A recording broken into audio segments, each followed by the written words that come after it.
কুষ্টিয়ায় শোবার ঘরে ঝুলছিল নারী পুলিশ সদস্যের লাশ। কুষ্টিয়ার কমলাপুর এলাকার ভাড়া বাসায় শোবার ঘরে ফ্যানের সঙ্গে ঝুলেছিল এক নারী পুলিশ সদস্যের লাশ। নারীর নাম রুবিনা খাতুন, বয়স ২৮। তিনি কুষ্টিয়া চিফ জুডিশিয়াল ম্যাজিস্ট্রেট আদালত পুলিশে কর্মরত ছিলেন। রুবিনা মেহেরপুরের মুজিবনগর উপজেলার রামনগর গ্রামের আব্দুল শেখের মেয়ে। তার স্বামীর নাম আলাল শেখ। তিনি একই উপজেলার রতনপুর গ্রামের ফজলু শেখের ছেলে। কুষ্টিয়া মডেল থানার ভারপ্রাপ্ত কর্মকর্তা ওসি শিহাবুর রহমান বলেন, প্রাথমিকভাবে ধারণা করা হচ্ছে এটি আত্মহত্যা। লাশ ময়নাতদন্তের জন্য কুষ্টিয়া জেনারেল হাসপাতালের মর্গে পাঠানো হয়েছে। ময়নাতদন্তের প্রতিবেদনের পর মৃত্যুর কারণ নিশ্চিত হওয়া যাবে। পুলিশ সূত্রে জানা যায়, শহরের কমলাপুর এলাকার একটি বহুতল ভবনের তৃতীয় তলায় পরিবারের সঙ্গে ভাড়া বাসায় থাকতেন রুবিনা খাতুন। ২০১৩ সালের তিনি পুলিশে যোগদান করেন। এরপর কুষ্টিয়ার বিভিন্ন থানায় কর্মরত ছিলেন। সর্বশেষ ২.৫ বছর ধরে কুষ্টিয়া আদালত পুলিশে কর্মরত ছিলেন। ২৫ ডিসেম্বর বড়দিনের ছুটিতে দুই ছেলে মেয়ে নানা বাড়িতে বেড়াতে যায়। স্বামী স্ত্রী দুজনে বাসাতেই ছিলেন তারা। কুষ্টিয়ার অতিরিক্ত পুলিশ সুপার ক্রাইম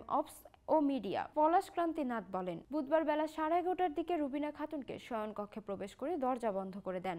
আলাল শেখ মনে করেন তার স্ত্রী হয়তো ঘুমাচ্ছেন। এদিকে মোবাইল ফোনে কোনো সাড়া না পেয়ে সহকর্মীরা রুবিনার পাশের ফ্ল্যাটের পরিচিত এক প্রতিবেশীকে বিষয়টি জানান। ওই প্রতিবেশী এসে আলাল শেখকে সহকর্মীদের ফোন করার বিষয়টি জানান। পরে বিকাল 5:30টার দিকে সহকর্মীরা তার বাসায় যান। দরজা ধাক্কাধাক্কি করে কোনো সাড়া শব্দ না পেয়ে বিষয়টি কুষ্টিয়া মডেল থানা পুলিশকে জানানো হয়। পরে পুলিশের সহায়তায় দরজা ভেঙে দেখা যায় ফ্যানের সঙ্গে গলায় ওড়না পেঁচানো অবস্থায় রুবিনার লাশ ঝুলে আছে। পুলিশ জানায়, বুধবার সকালে রুবিনার সঙ্গে তার স্বামীর রান্না নিয়ে ঝগড়া লাগে। এরপরই শোবার ঘরে ঢুকে রুবিনা দরজা বন্ধ করে দেন। তার স্বামী কোনো কাজ করেন না। তাকে জিজ্ঞাসাবাদের জন্য পুলিশ হেফাজতে নেওয়া হয়েছে।